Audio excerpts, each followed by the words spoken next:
Hello po mga kababayan, kamusta po kayong lahat? And once again, welcome back to another episode of Simply Talkies Vlog.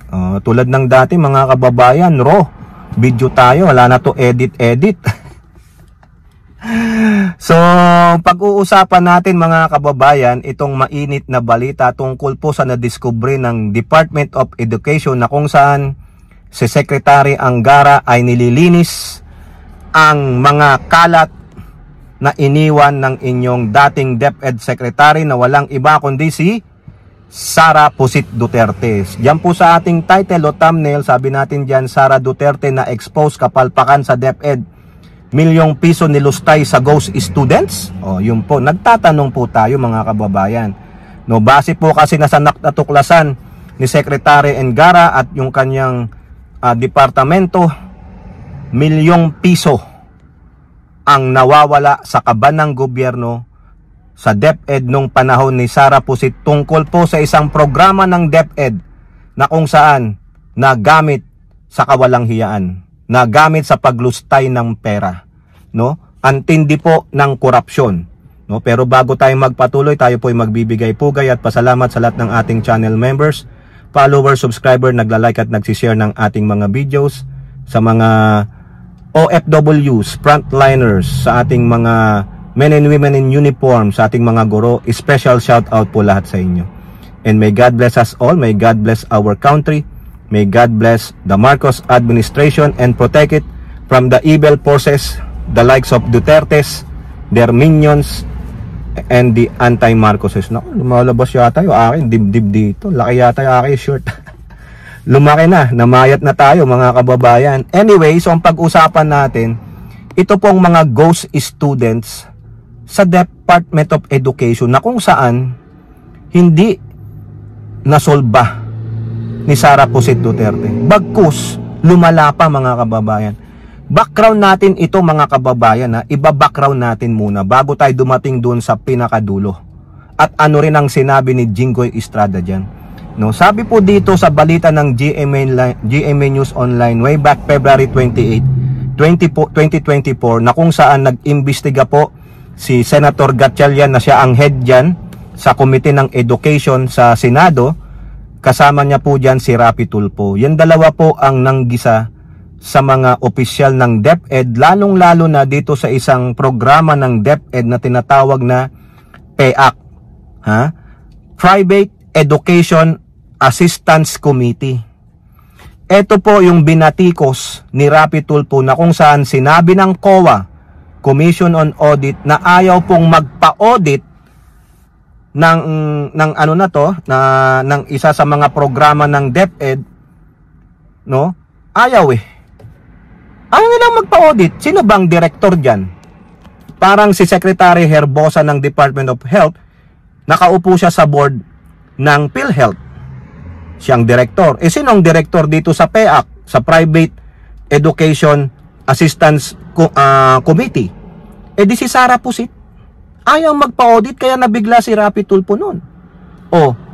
Dito po sa ulat na ito ng GMA News, sabi dito, PEAC, yung Private Education Assistance Committee, PEAC plugs over 12,000 eligible, hindi eligible, hindi sila angkop, hindi nababagay, no? Hindi sila nararapat sa programang ito.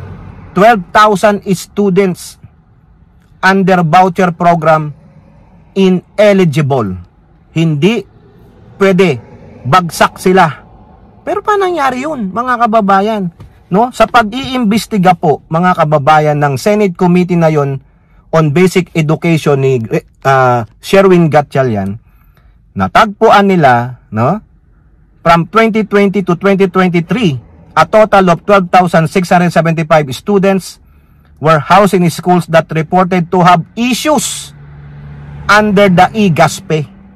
Ito pong e-GASPE na to o GASPE, ito po yung Government Assistance to Students and Teachers in Private Education. Tapos in-expand po yan, ginawang e-GASPE. Ito po yung programa na kung saan yung mga senior high school students, grades 11 and 12, na gustong mag-aral sa private education kasi sobrang puno na po sa public.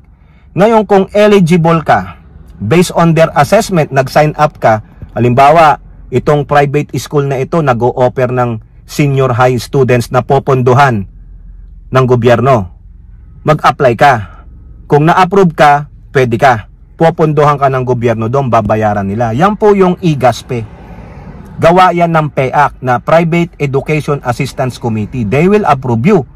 Now, napag-alaman, from the year 3 years, 2020 to 2023, no more than 3 years ito, panahon din ni Pusit, panahon ni Briones, 12,675 students ineligible. Hindi sila approve. Paano nangyari yon? Ha? Ito ang sabi ni Ferrer.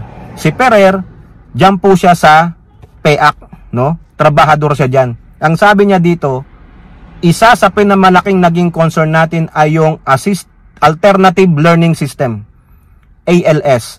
Completers na naging voucher recipients dahil dinideclare sila na kanilang mga na voucher eligible. Na pwede naman natin paniwala na talagang may pangangailangan yung mga bata.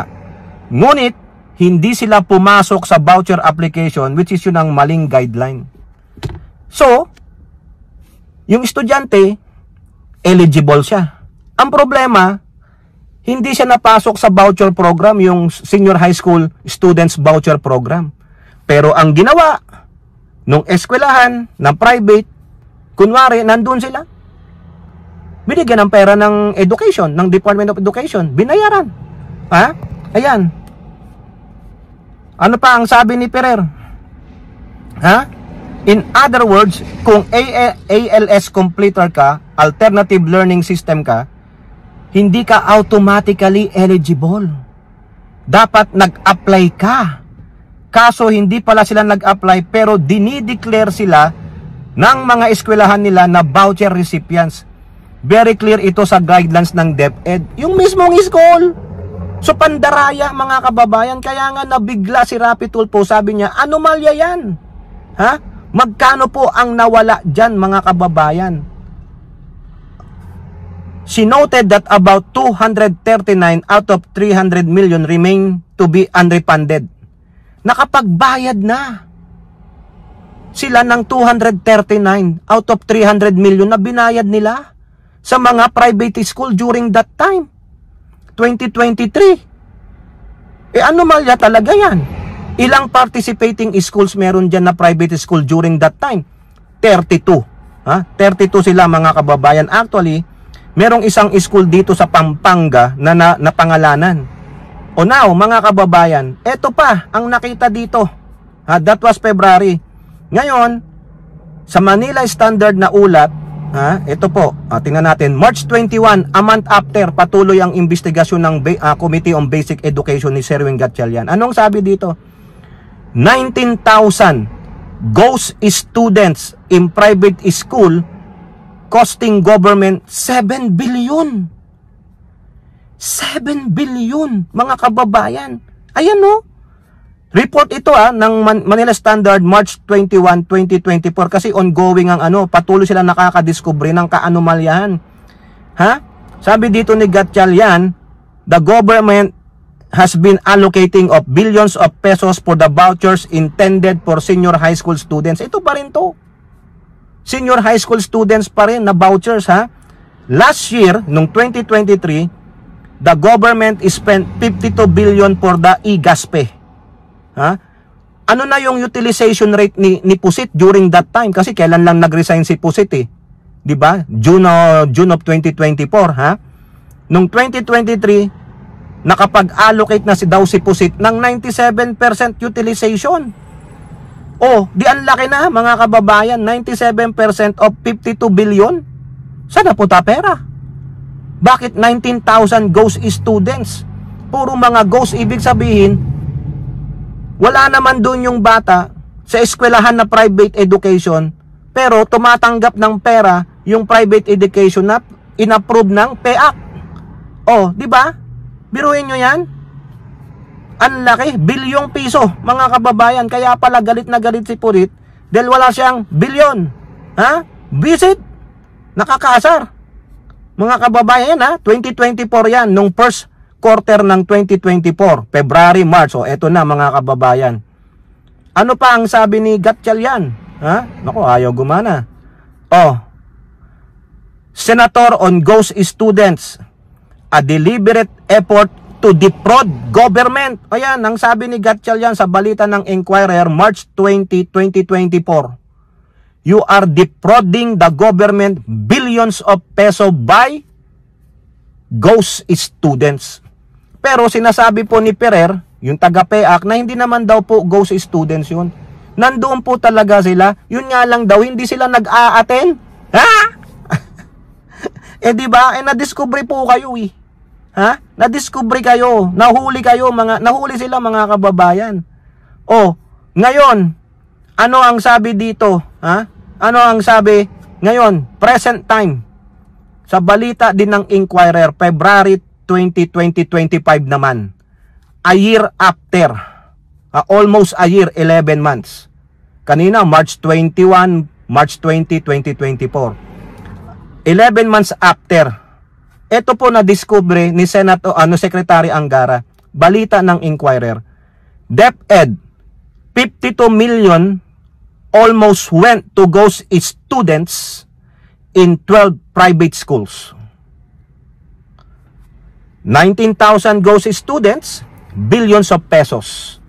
Ngayon, 52 million ang almost nawala dahil gusto ng 12 private school i-defraud ang gobyerno. O buti na lang may magaling na dating senador.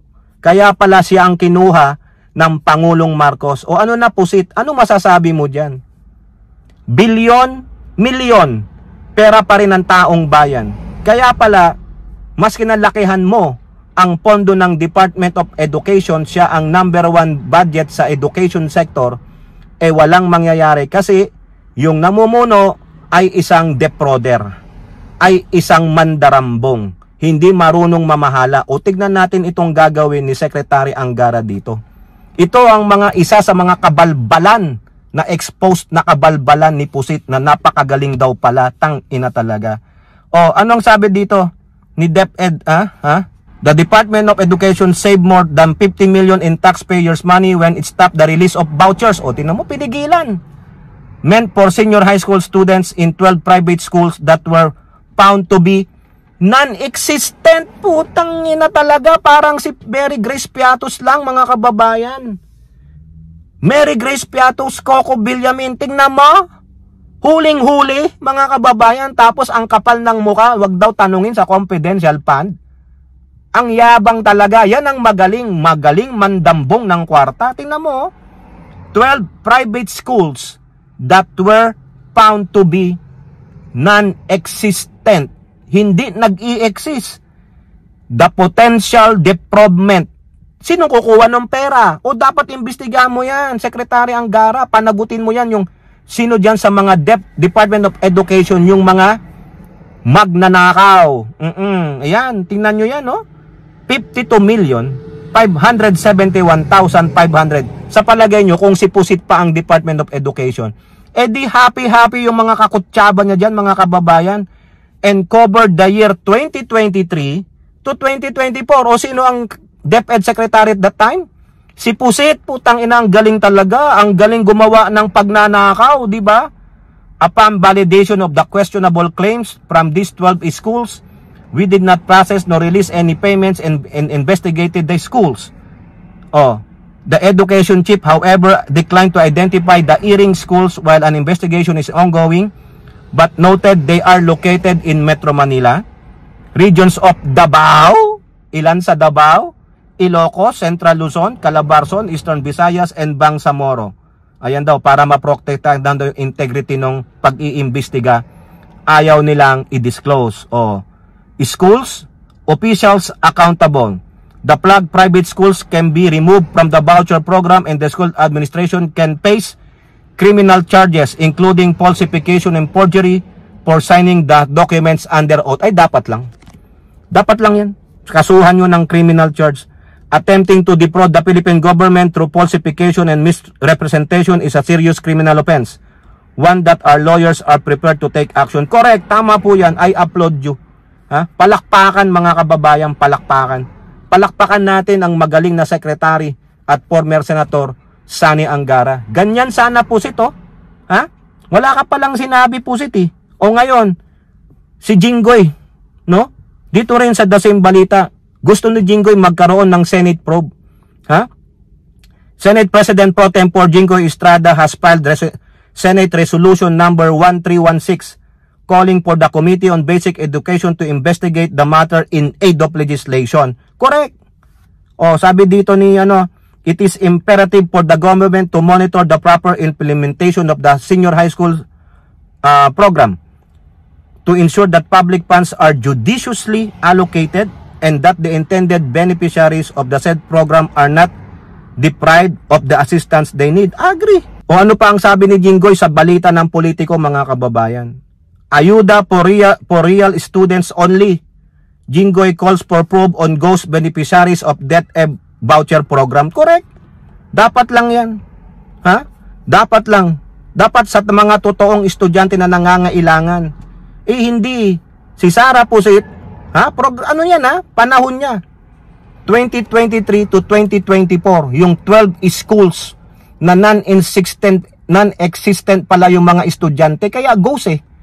52 million mga kababayan, milyon. Pag nakuha nila yan, pag si Pusit pa rin, di happy-happy ang mga bank account nila, paldong-paldo sila mga kababayan, di ba? Tama, mali. O, mga animal. Kita nyo yung katangahan ni Pusit, yung kanyang kabalbalan, tapos sasabihin nyo, ang galing-galing. Overhype lang yan, kasi ang last name niya daw ay Duterte, animal, hayop. O kayo po, ano pong inyong masasabi? Comment down below. And don't forget to like and share. Hope to see you on next videos. Bye-bye. God bless.